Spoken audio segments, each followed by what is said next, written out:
The breaking storm. The crystalline spires of Lysaria's capital city gleamed under the light of twin suns, a testament to the peaceful prosperity that had defined the Miriarian civilization for millennia. Commander Ilara Voss stood at the observation deck of the Central Defense Authority, her forearms crossed tightly across her chest as she gazed at the holographic display before her. Her iridescent scales shifted from their usual calm blue to an anxious purple. "How many?" she asked, her voice steady despite the fear gripping her heart. 217 vessels, Commander," replied Tactical Officer Soren, his tentacles working frantically across the control panel. "The Krovthal Dominion insignia is confirmed on all ships. This is no scouting party. It's an invasion fleet." Ilara's secondary eyes blinked rapidly, while her primary pair remained fixed on the approaching armada. The Krovthal were known throughout the galaxy as merciless conquerors, strip-mining inhabited worlds and enslaving populations. Lysaria, with its rich deposits of quantum crystals and fertile lands, would be a prize beyond measure for them. "Alert all outposts. Deploy the defense grid. Begin civilian evacuations to the underground shelters," she ordered, her mind racing through protocols that had never been expected to be used. The Miriarians were scientists, artists, and philosophers, not warriors. Within hours, the first Krovthal strikes began. Their weapons tore through Lysaria's orbital defenses like they were made of paper. Space stations that had stood for centuries crumbled into debris, their inhabitants silenced in an instant. The planetary shield, once thought impenetrable, flickered dangerously as energy bombardments hammered against it. In the command center, chaos reigned. Reports flooded in from across the planet, shield generators failing, communication outposts destroyed, defense vessels overwhelmed. Ilara moved with practiced precision, directing resources where they were needed most, but even she could see the inevitable conclusion. "We have perhaps 12 hours before the shields fail completely," announced Chief Engineer Toral, his usually immaculate fur now disheveled from hours of desperate work. After that, he didn't need to finish. Everyone knew what happened to planets that fell to the Krovthal. "Keep working," Ilara commanded. "Divert power from the eastern continent if necessary. Those regions are already evacuated." As the day stretched into night, hope dwindled. The Miriarian defense fleet, largely ceremonial and ill-equipped for actual warfare, had been decimated. 3 of the 7 major shield generators had failed. The Krovthal methodically destroyed any attempt to send distress signals to neighboring systems. Ilara stood alone in the tactical room, watching as her world's defenses crumbled. The Miriarian Council had retreated to the deep bunkers, leaving her with full authority to manage what increasingly looked like the final hours of their civilization. "Commander," the voice of Communications Officer Neri broke through her dark thoughts. "We're detecting an unusual signal." Ilara hurried to the communications station. "From the Krovthal?" "No." Neri's voice trembled with excitement. "It's coming from the outer system, beyond the heliopause. It's not matching any known signature in our database." "Another hostile force?" Ilara's heart sank further. "I don't think so. The signal isn't directed at the Krovthal. It's aimed at us." Neri's fingers danced across the console. "I'm trying to decode it." Moments later, the main screen flickered to life. The image was grainy, distorted by distance and interference, but clearly showed a bipedal figure. Its appearance was strange. No scales, fur, or tentacles visible, just smooth skin on exposed areas of its face. It wore what appeared to be some kind of armored suit, dark and utilitarian. "Lysaria, this is Captain Alexei Volkov of the Earth." "Defense Force vessel Thunderchild," the figure spoke, its voice translated by their systems. "We have received your automated distress beacon. Hold position. Resistance is coming." The transmission cut off abruptly, leaving the command center in stunned silence. "Earth?" Ilara finally managed. "I've never heard of such a system or species." "Neither have I," admitted Neri. "Nothing in our databases matches this signature or appearance." Before they could discuss further, alarms blared throughout the command center. The Krovthal had begun their final assault on the planetary shields. Massive dreadnoughts moved into low orbit, their weapons charging for what would surely be the killing blow.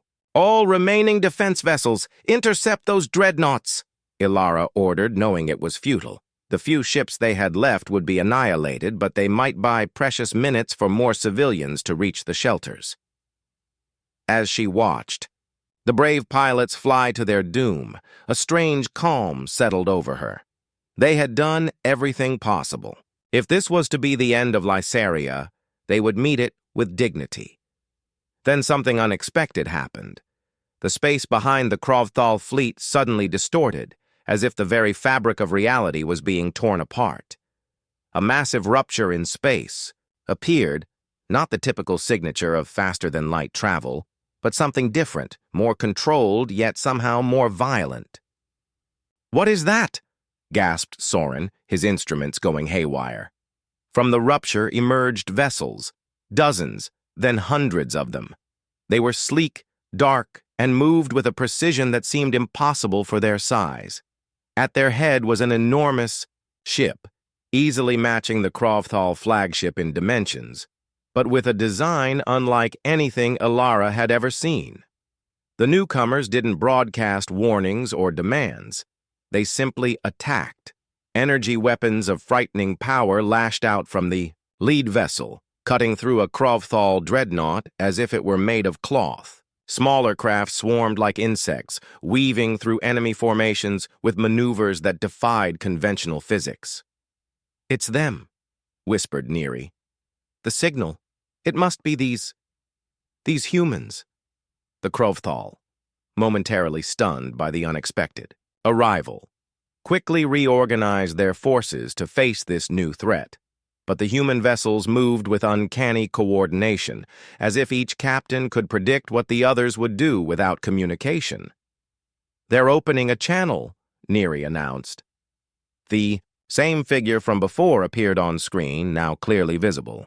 The human, Captain Volkov, had features that seemed both alien and strangely familiar. 2 eyes, a nose, a mouth arranged in a pattern not dissimilar to many humanoid species, yet with subtle differences that marked him as something else entirely. "Commander." "Voss," he said, surprisingly knowing her name. "Maintain your defensive position. We'll handle the Krovthal fleet. Prepare your medical facilities.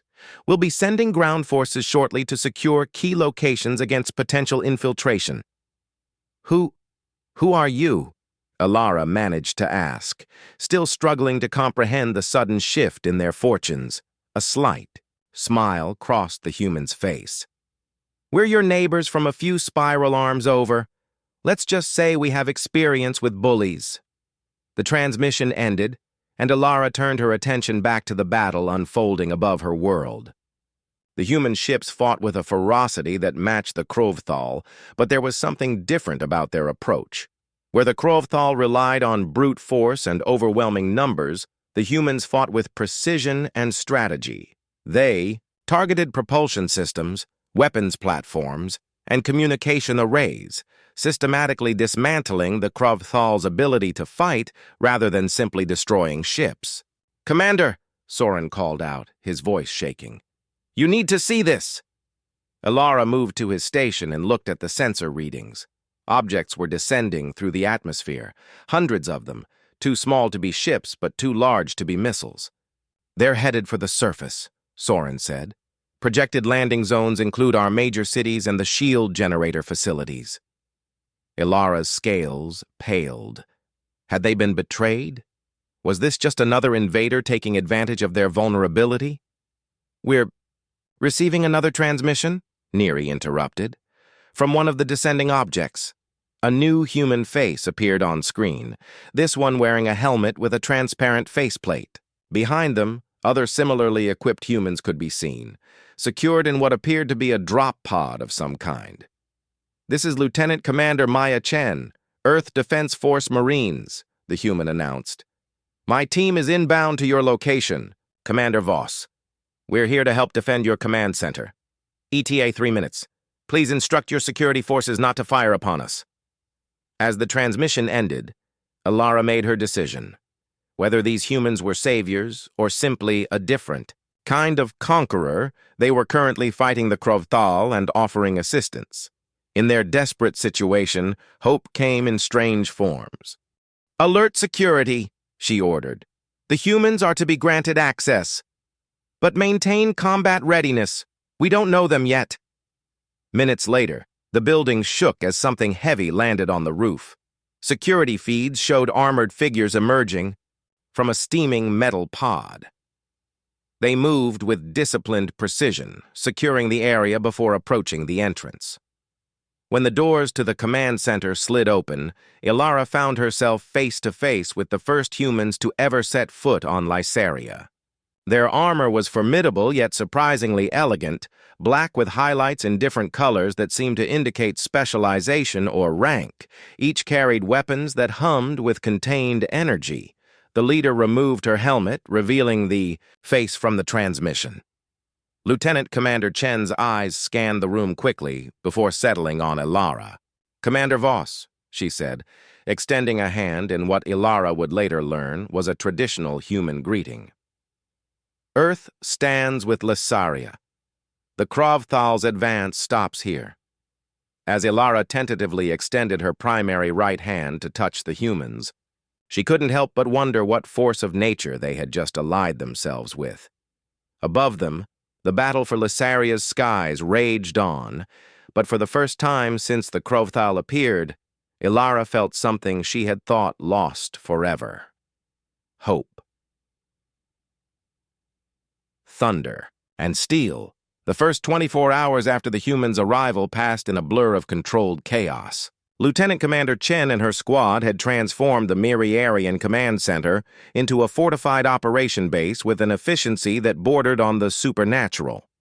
Additional human troops had landed at strategic locations across the planet, securing shield generators, population centers, and critical infrastructure. Ilara watched in fascination as Chen coordinated with both her own forces and the Miriarian defense units. The human didn't sleep, subsisting on strange stimulant beverages and nutrient bars that smelled faintly toxic to Miriarian senses. "Your people adapt quickly," Ilara noted as they reviewed the planetary situation map together.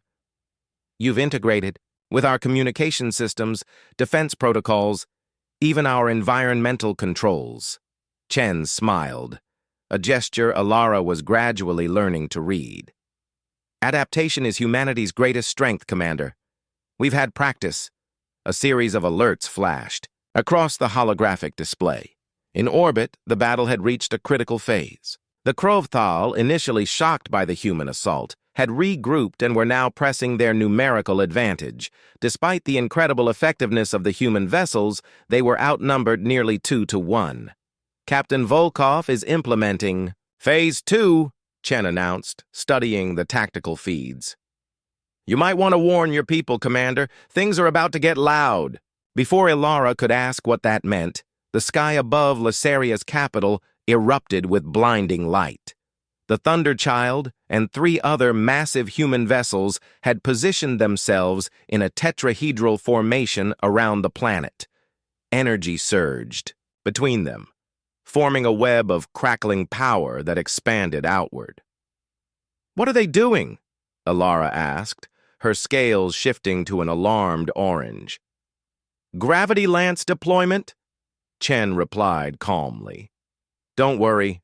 It won't affect the planet, just the space around it." As the energy web reached the Krovthal fleet, ships began to distort and twist. Some smaller vessels were crushed instantly, imploding as if squeezed by an invisible hand. Larger dreadnoughts struggled against the artificial gravity well, their hulls groaning under forces they were never designed to withstand. "That's impossible," breathed Chief Engineer Torel, who had been monitoring the battle alongside them. "The energy requirements for gravitational manipulation on that scale is considerable," Chen finished with a nod. We can only maintain it for 90 seconds before the ships need to vent excess heat. But 90 seconds was enough. When the energy web finally dissipated, nearly a third of the remaining Krovthal fleet had been neutralized, either destroyed outright or damaged, beyond fighting capacity. The rest are retreating to a higher orbit, reported Tactical Officer Soren. They're regrouping, but they've lost their momentum. Chen's communicator chimed. After a brief exchange in the human's language, a staccato series of sounds that the translation system struggled with, she turned to Alara. The orbital battle is temporarily stabilized, but the Krovthal won't stay back for long. Captain Volkov believes they're calling for reinforcements. We need to discuss our next steps. Within minutes, a secure communication channel was established. With the Thunderchild, Captain Volkov's image appeared in the center of the command room, his expression grave. "Commander Voss," he greeted her with a respectful nod. "Your planet's situation is more precarious than we initially assessed. The Krovthal have deployed ground forces in your southern continent. They're establishing staging areas for a full-scale invasion." Ilara's hearts clenched. "The southern continent contains our largest quantum crystal deposits. If they secure those, they'll have the resources to maintain a prolonged campaign," Volkov finished. "We can't allow that. Our remaining ground forces are stretched thin, protecting civilian populations," Ilara said. "We don't have the capacity to mount a counter-offensive." A subtle change came over Volkov's expression, something Ilara couldn't quite identify, but which caused Lieutenant Commander Chen to straighten her posture. "Fortunately," said the captain, "counter-offensive operations are another human specialty. Within hours, human dropships descended toward the southern continent. Unlike their initial arrival, which had been precise and strategic, this deployment was overwhelming in its scale. Hundreds of vessels, from small tactical droppers to massive troop carriers, cut through Lysaria's skies. Through shared military channels, Ilara and her command staff watched the human assault unfold. It was unlike anything in Miriarian military doctrine, or indeed unlike anything they had observed from any species in the galaxy. The humans didn't simply attack the Krovthal positions. They enveloped them. They struck from multiple angles simultaneously, making feints and maneuvers so coordinated they seemed to anticipate the Krovthal responses before they occurred. And most surprisingly, they fought with a controlled aggression that the typically brutal Krovthal seemed unprepared for. "I don't understand," said Soren, watching footage from the battlefront. "The Krovthal outnumber the human ground forces, yet they're retreating." Chen, who had been quietly observing from the side, stepped forward. "Numbers aren't everything. In warfare, position, momentum, psychology, these often matter more." "Psychology?" asked Ilara. "The Krovthal are used to intimidating their enemies into submission or desperate last stands. They've never faced an enemy that actively wants to engage them, that pushes toward them rather than away." Chen's expression hardened. "They don't know how to react when their intimidation tactics fail." On the screens, human soldiers advanced through rugged terrain with practiced ease. Their armor, which Ilara had initially thought was merely protective, revealed itself to be sophisticated battle systems. Some units moved with enhanced speed, others seemed to possess strength beyond what their frames should allow, and still, others demonstrated near invisibility as their suits adapted to the surrounding environment. But it wasn't just their technology that proved formidable. The humans fought with a coordination that bordered on telepathic, adjusting strategies on the fly and exploiting weaknesses as soon as they appeared. They used the terrain to their advantage, setting ambushes and leading the Krovthal into kill zones with practiced precision. "Your people fight as if they've been at war their entire existence," Ilara observed quietly. Chen's response was sobering. "In many ways, we have been. Our history is written in conflict, against nature, against each other, against extinction itself. It forged us into what we are."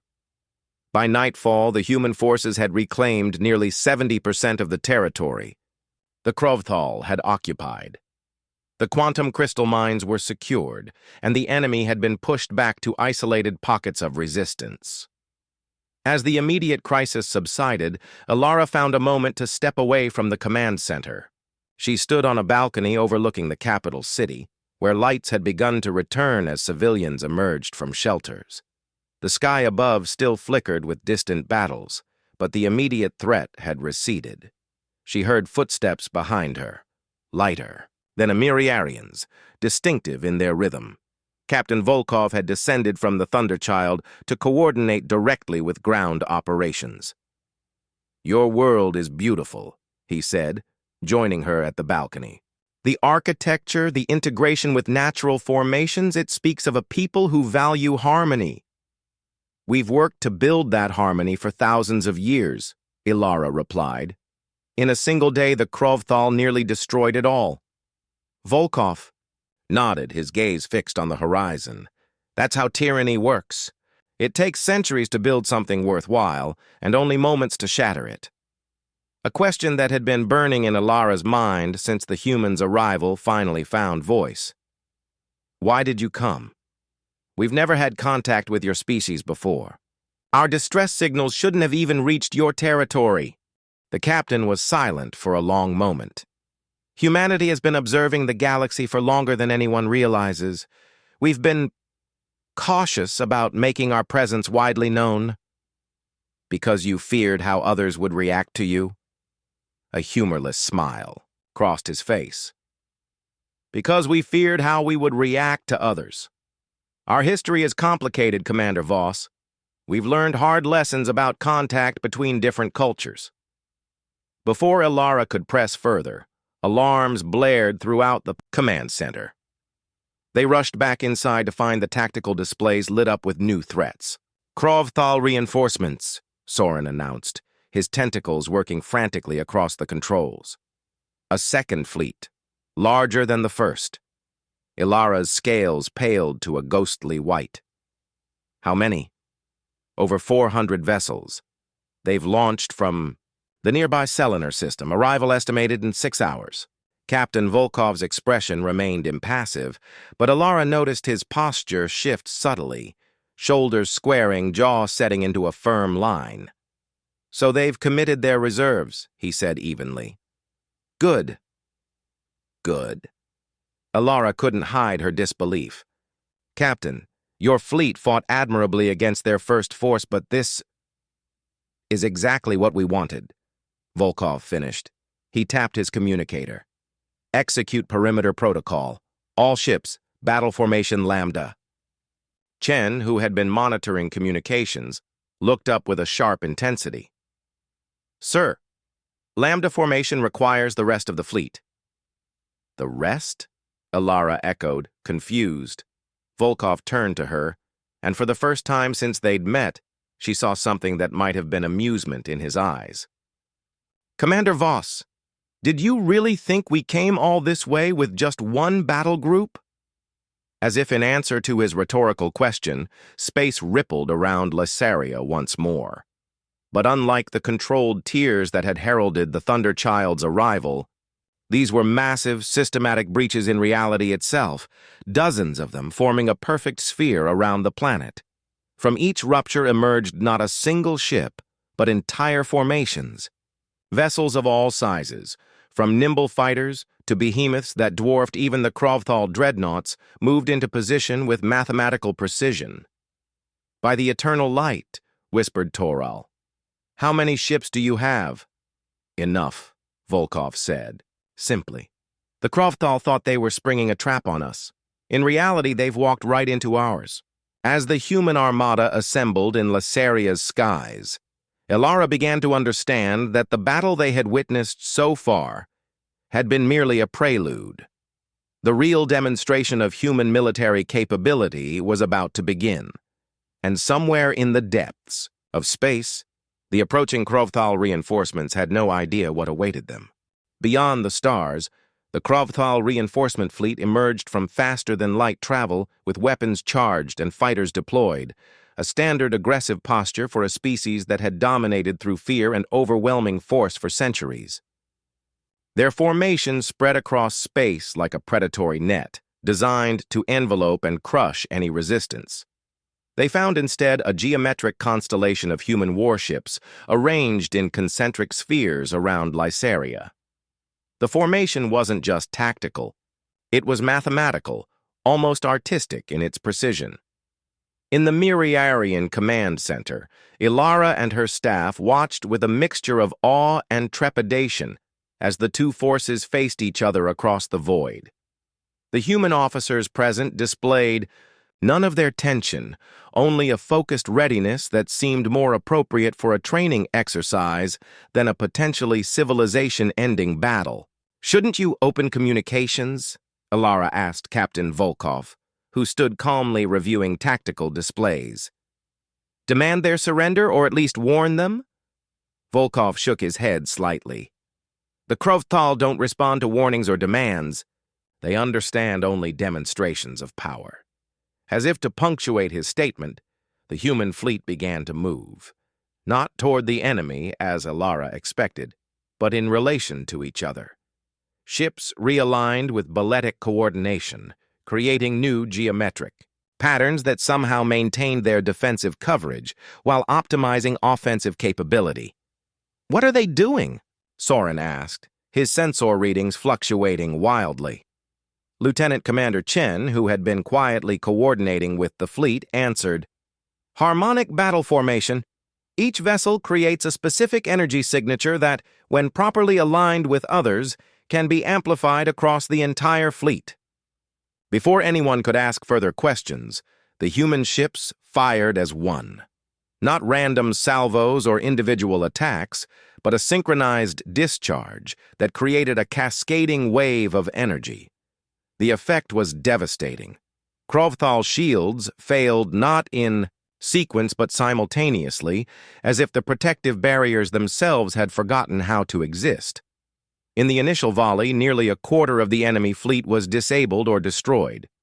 The remaining Krovthal vessels, momentarily stunned by the unprecedented attack, quickly regrouped and launched a counter-offensive. Massive energy weapons, planet killers designed to crack worlds open, fired directly at the human fleet. Ilara held her breath, expecting to see human ships vaporized by the overwhelming firepower. Instead, the energy beams seemed to curve around key human vessels, redirected by what appeared to be localized distortions in space itself. "Gravity lenses," explained Chen, noting Ilara's shocked expression. "We can't stop that much energy, but we can redirect it." The redirected beams lashed back into the Krovthal fleet, their own weapons turned against them. Chaos erupted among the enemy ships as commanders tried to adapt to tactics they had never encountered before. "They're sending a direct communication," announced Neri from the communications station. "The Krovthal Supreme Commander is requesting to speak with whoever leads the defense." Captain Volkov straightened his uniform and nodded. "Put them through." The main display flickered, revealing the harsh features of a Krovthal war leader. The species was vaguely reptilian in appearance, with armored scales and prominent ridges above their yellow eyes. This particular individual bore extensive cybernetic enhancements, including what appeared to be weapon systems integrated directly into their body. "I am Supreme Commander Drakgor of the Krovthal Dominion," the figure announced, voice like gravel over metal. "You fight with unexpected skill for a species unknown to us. Identify yourselves." Volkov stepped forward, his posture relaxed, yet somehow emanating authority. "Captain Alexei Volkov, Earth Defense Force. We represent humanity and the interests of Lysaria, which is now under our protection." The Krovthal's expression shifted in what might have been amusement. "Protection? You delay the inevitable. The Dominion does not retreat from claimed territory."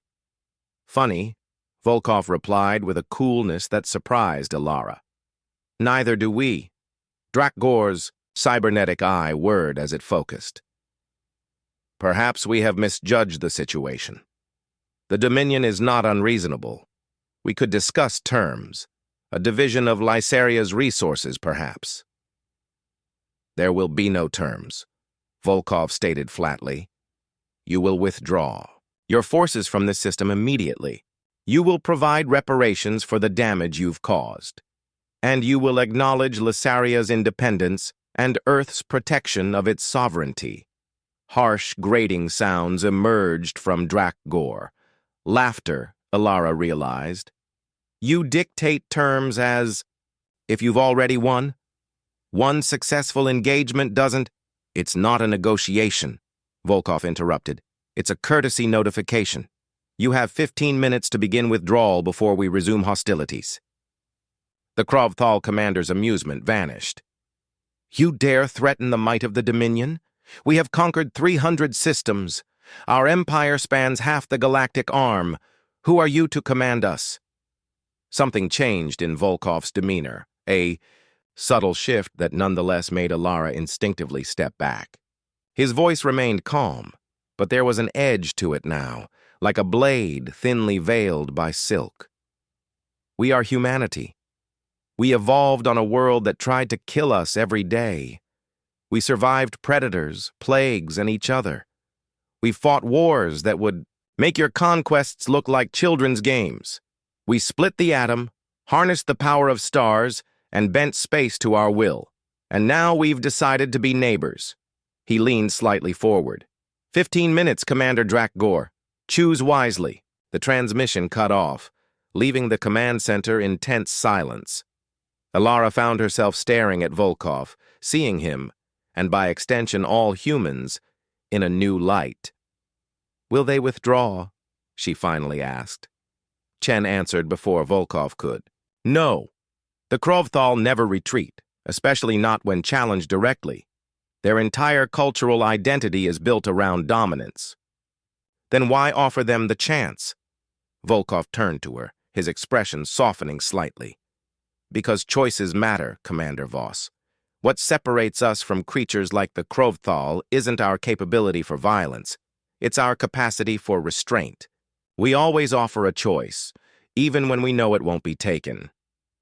Exactly 15 minutes later, the Krovthal fleet surged forward in a massive offensive. They had reconfigured their formation to protect against the harmonic attack pattern they'd witnessed, concentrating their shields and bringing their heaviest weapons to bear. But the humans had anticipated this. Their fleet dissolved its previous formation, individual ships breaking into smaller tactical groups that swarmed through the Krovthal lines like water through stone. Each group operated independently, yet somehow maintained perfect coordination.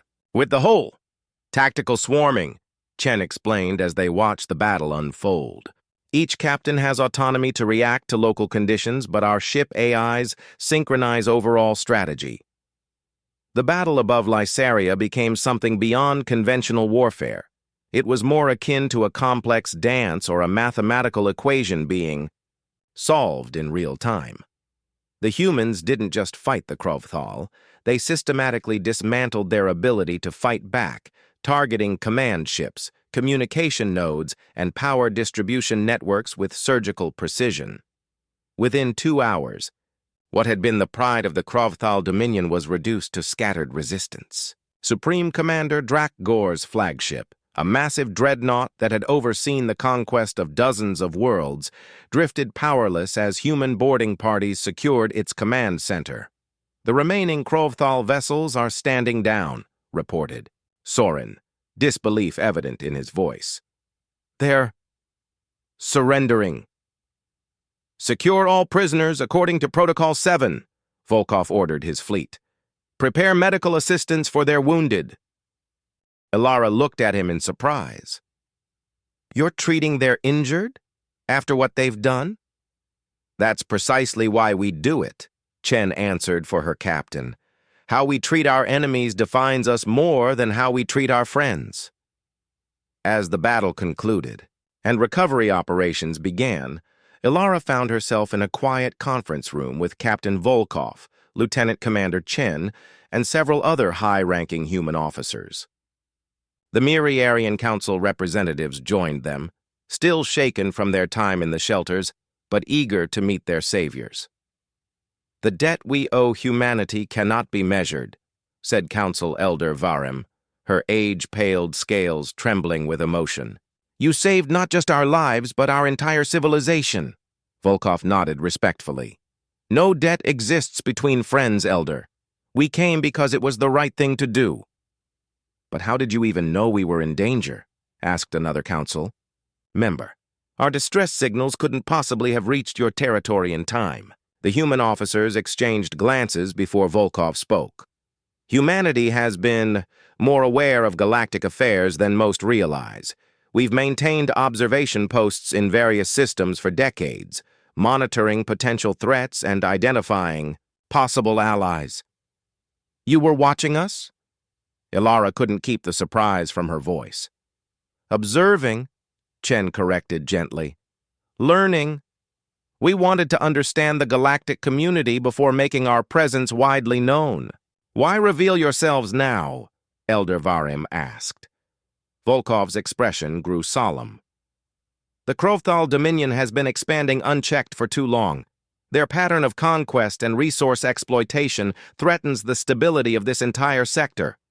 When we detected their fleet approaching Lysaria, we realized the time for observation had ended." "So you chose to intervene," Ilara said slowly. "Not just for us, but as a message to them." "And to others who might follow their example," Volkov confirmed. "Humanity has decided to step onto the galactic stage, but we wanted to do so in a way that made our position clear." "And what position is that?" asked Elder Varim. Chen smiled slightly. "That cooperation and coexistence are preferable to conquest, that peace is our first choice, but that we are more than capable of war when necessary." In the days that followed, Human Engineering Corps helped rebuild Lysaria's damaged infrastructure with remarkable speed. Medical teams treated the injured with technologies that seemed miraculous to Miriarian physicians, and diplomatic representatives began the process of formalizing an alliance between Earth and Lysaria. News of the battle spread quickly through nearby systems. The defeat of the feared Krovthal Dominion by a previously unknown species sent shockwaves through the galactic community. Diplomatic envoys from dozens of worlds arrived, eager to establish relations with humanity. The Krovthal, their leadership in disarray and their military might severely diminished, withdrew to their core systems. Reports suggested internal conflict had erupted, with various factions blaming each other for the catastrophic defeat. 1 week after the battle, as the Thunderchild prepared to depart, Ilara met with Captain Volkov one final time in a garden overlooking the rebuilt central plaza of the capital. "A human diplomatic mission will arrive next month," Volkov told her. "They'll help establish more permanent relations and defensive arrangements." "And what about you?" Ilara asked. "Where does the Thunderchild go from here?" Volkov gazed upward, toward the stars now visible in the evening sky. "There are other worlds in danger, other bullies who need to be reminded of the benefits of civility." "You've changed everything," Ilara said quietly. "The galaxy will never be the same after this." "Change was inevitable," he replied. "We simply hope to guide it toward something better than what came before." As they stood in silence, watching the lights of the city below, Ilara couldn't help but reflect on the strange twist of fate that had brought humans into their lives. A species from beyond their known space evolved on a world harsh enough to forge them into warriors unlike any the galaxy had seen, yet tempered with a wisdom and restraint that made them more than mere conquerors. "Before you leave," she said, "there's one question I still need answered." Volkov raised an eyebrow. "Ask. Why did your people really come out of hiding now? The Krovthal have been conquering worlds for centuries. What made Lysaria different?" The sea captain was quiet for a long moment, his gaze distant. When he finally spoke, his voice carried a weight Ilara hadn't heard before. "Humanity's history is complicated. We nearly destroyed ourselves more than once before we reached the stars. When we finally did, we discovered something that changed us forever." He paused, seeming to choose his words carefully. "We found Evidence that we weren't alone in our development, that perhaps our own evolution had been observed, occasionally guided. By whom? Ilara asked, her scales shifting to the deep indigo of intense curiosity. We don't know for certain. The evidence is fragmentary, ancient, but the mathematical patterns we found, the compositions of certain artifacts, they matched theoretical models that our scientists had only just begun to develop. He turned to face her directly. They matched patterns we've since found in Miriarian, mathematical theorems and architectural designs. Ilara's breath caught. You think our species are connected? Not directly, but perhaps we share a common benefactor. Some ancient species that saw potential in both our worlds and left subtle markers to help us progress. Volkov's expression softened. When we detected quantum resonance patterns in your distress, signal that matched those ancient markers, we knew Lysaria wasn't just another world in danger. It was potentially a key to understanding our own past. So you came for answers, Ilara concluded. We came because something in your signal felt like home, Volkov corrected.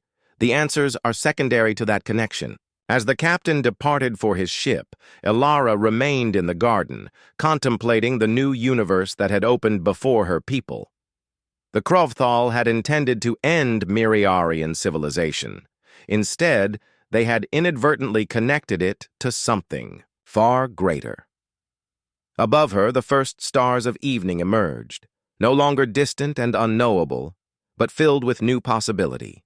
Somewhere out there was Earth, a world of beings who had faced annihilation countless times and emerged stronger for it. Beings who had chosen to share that strength rather than use it for domination. The galaxy was changing, and for the first time in millennia, Ilara thought perhaps it was changing for the better. In the halls of the Galactic Council, chaos reigned. Representatives from hundreds of worlds spoke over one another, demanding information, making accusations, and proposing alliances. The defeat of the Krovthal Dominion, a power that had been considered unassailable for generations, had shattered the established order in a single stroke. At the center of the storm stood Ambassador Elena Reyes, the first official human representative to address the council. Tall and composed, she waited patiently for the clamor to subside, her dark eyes taking in the assembled dignitaries with calm assessment. "The delegates will come to order," boomed the council arbiter, a massive being from an ancient silicon-based species. Ambassador Reyes has the floor. As silence finally fell, the human stepped forward. Unlike the military precision that had characterized the human intervention at Lysaria, Ambassador Reyes moved with a fluid grace, her ceremonial robes flowing around her like water. "Esteemed representatives," she began, her voice carried and translated throughout the vast chamber. "Humanity extends greetings and friendship to the assembled worlds of the Galactic Council. We come not to disrupt but to join, not to dominate but to contribute, not to conquer but to connect." A representative from the journeyed confederation, a loose alliance of trading worlds, rose from his seat. "Pretty words, Ambassador, but your actions at Lysaria tell a different story. Your species appeared from nowhere with military technology beyond anything we've seen and obliterated a major galactic power. How are we to interpret this, except as a threat?" Murmurs of agreement rippled through the chamber. Ambassador Reyes nodded, acknowledging the concern. "The intervention at Lysaria was necessary to prevent the extinction of a peaceful civilization," she replied. "The Krovthal Dominion had a clear pattern of conquest followed by resource depletion and cultural eradication. We chose to draw a line." "And who gave humanity the right to draw such lines?" challenged a representative from the stellar hegemony, a traditional rival of the Krovthal. "The same authority that gives any of us the right to defend the defenseless," Reyes answered without hesitation. the moral imperative to prevent suffering when it is within our power to do so. The Arbiter leaned forward. Your species has remained hidden from galactic affairs until now. Why reveal yourselves in such a dramatic fashion? Ambassador Reyes smiled slightly. We had hoped for a more gradual introduction, but circumstances dictated otherwise. Humanity has been observing galactic developments for several decades, learning your languages, studying your cultures, evaluating potential threats and allies. Spying, you mean? Interjected another delegate. Learning, Reyes corrected. Earth is located in what you would consider the fringes of the Orion Arm, isolated from major trade routes and diplomatic hubs. Our first encounters with non-human intelligence were challenging. We wanted to ensure we understood the broader context before making ourselves known. A ripple of surprised conversation spread through the chamber at the mention of previous encounters. Most species had assumed humans were complete newcomers to interspecies contact. The Arbiter raised a massive limb for silence. What does humanity want from this council, Ambassador Reyes? What are your intentions going forward? Reyes took a moment before answering, her gaze sweeping across the assembled representatives. Humanity seeks to join the galactic community as equals, no more, no less. We offer our knowledge, our unique perspective, and yes, when necessary, our protection to those who would build with us rather than destroy. Her voice took on a subtle strength. We have established a formal alliance with Lysaria and opened diplomatic channels with 17 other systems. We propose the formation of a mutual defense accord, open to all peaceful worlds who wish to ensure that what nearly happened to Lysaria does not happen elsewhere. And the Krovthal asked, a small avian delegate from the Rim territories. What becomes of them? They have withdrawn to their core systems, Reyes replied. We have no desire to destroy their civilization, only to end their expansion through conquest. We have opened a diplomatic channel should they wish to negotiate a more peaceful coexistence. For hours, the questioning continued. Representatives from across the galaxy probed for weaknesses, sought reassurances, or attempted to secure advantages in this new political landscape. Throughout it all, Ambassador Reyes remained composed, answering with a blend of frankness and diplomacy that gradually won over many of the skeptics. As the session finally adjourned, the Arbiter approached the human ambassador privately. You've handled this well, the ancient being said, crystalline structures shifting within its translucent body. But many remain unconvinced. There are those who fear you will simply replace the Krovthal as the next great threat. Reyes nodded. Fear of the unknown is universal. We don't expect trust immediately, only the opportunity to earn it. And if that opportunity is denied, the Arbiter pressed, then we will continue as we have begun, she answered simply. Defending those who cannot defend themselves, building relationships where we are welcome, and demonstrating through actions, rather than words, what humanity stands for. The Arbiter studied her with sensory organs that had witnessed millennia of galactic politics. You speak of peace and cooperation, yet your species clearly excels at warfare. The two are not contradictory, Reyes replied. We learned long ago that lasting peace must be defended, that cooperation must sometimes be protected by those willing to stand against aggression. Humanity has paid a heavy price for these lessons. I believe you, the Arbiter said finally, though many others will not, at least not yet. You have changed the equation of power in this galaxy, Ambassador Reyes. What comes next will depend greatly on the wisdom your species brings to bear. As the Arbiter departed, Elena Reyes stood alone for a moment in the vast council chamber. Thousands of years of galactic politics had been conducted here, alliances formed and broken, wars declared and ended. Now humanity had taken its place in this ancient dance of civilizations. She activated her secure communicator, connecting to Earth Command. Phase 1 complete, she reported. The Council is divided but receptive. The Defense Accord proposal has gained initial support from 23 systems, primarily those nearest to former Krovthal expansion territories. And the primary objective, came the response. Proceeding as anticipated. The quantum resonance patterns detected at Lysaria have been confirmed at 3 other locations. Research teams are being dispatched under diplomatic cover. Excellent work, Ambassador. The Progenitor Project appreciates your efforts.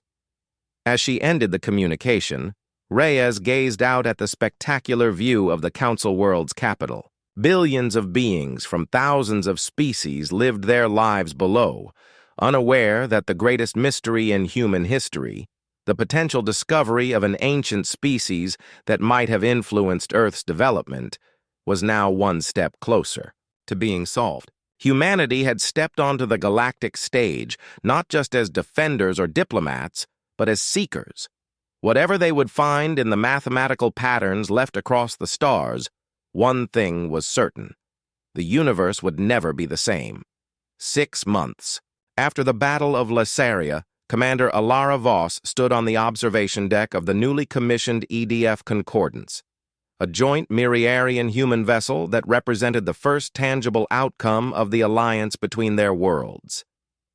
The ship combined Miriarian quantum crystal technology with human gravitational engineering, creating something greater than either civilization could have built alone. "Impressive, isn't it?"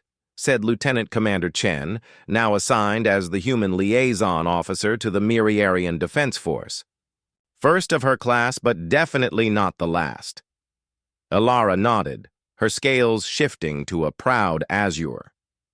"When the Krovthal came, I thought they would be the end of our story. Instead, they were just the beginning of a new chapter." The Concordance was preparing for its maiden voyage, a diplomatic mission to 7 worlds that had expressed interest in joining the growing alliance. What had begun as a desperate defense of a single planet had evolved into a movement that was reshaping galactic politics. "There's something I've been meaning to ask you," Alara said, turning to face Chen. "That first day when your troops landed at our command center, you were so confident, so prepared. Did you really have no doubts?" Chen smiled, the expression now familiar to Alara after months of working together. "Oh, we had plenty of doubts, fears too. We'd never directly engaged the Krovthal before. We knew their capabilities in theory, but theory and practice are different things. You certainly didn't show it. That's the secret of humanity that most species don't understand," Chen replied. "We're absolutely terrified most of the time. We just don't let it stop us." Alara laughed, a sound that had become more common as her world recovered. "So the fearsome humans, terror of the Krovthal Dominion, were scared?" "Scared, yes. Hesitant, no." Chen's expression grew more serious. "In our history, we've learned that courage isn't the absence of fear. It's the decision that something else is more important than fear. For us, that something was Lysaria." Before Alara could respond, a communication alert sounded. Captain Trell, the Miriarian officer who would command the Concordance, appeared on the nearest screen. "Commander Voss, Lieutenant Commander Chen," he greeted them. "We've received a priority communication from Earth Command. The research team on Proxima Centauri 3 has made a significant discovery related to the Progenitor Project." Chen straightened immediately. "What kind of discovery, Captain?" "They found a facility, intact, active, and at least 3 million years old." Trell's voice held a mixture of awe and apprehension. "And it's responding to human and Miriarian genetic signatures." Alara and Chen exchanged glances. The Progenitor Project, the search for evidence of an ancient species that might have influenced both human and Miriarian development, had been proceeding in secret even as the new alliance took shape publicly. "The Concordance's maiden voyage has been redirected," Trell continued. "We leave for Proxima Centauri in 6 hours. Both of you are requested to join the expedition team." As the communication ended, Ilara turned back to the viewport, gazing at the stars that suddenly seemed filled with new possibility. "It seems our people's paths were meant to cross," she said softly. "Perhaps they always were." Chen nodded, her eyes on the same distant points of light. "My grandmother used to say that the universe is too elegant for true coincidences, that patterns repeat across scales, connecting everything in ways we can't always see." The concordance hummed with power as final preparations for departure began. Throughout the ship, humans and Miriarians worked side by side, two species from different corners of the galaxy united by common purpose and growing friendship. "Whatever we find out there," Ilara said, "I'm glad we'll find it together." Chen smiled. "That's the most human sentiment I've ever heard you express, Commander." As the great ship prepared to slip its moorings and venture into the unknown, Ilara reflected on how quickly everything had changed. The Krovthal had come to Lysaria expecting an easy conquest, never imagining they would instead trigger the emergence of humanity onto the galactic stage and potentially the discovery of a civilization older than any known species. The stars awaited, and with them, answers to questions both civilizations had only just learned to ask. Whatever came next, one thing was certain. They would face it not as separate species, but as allies who had stared into the abyss together and emerged, stronger for it. The journey was only beginning.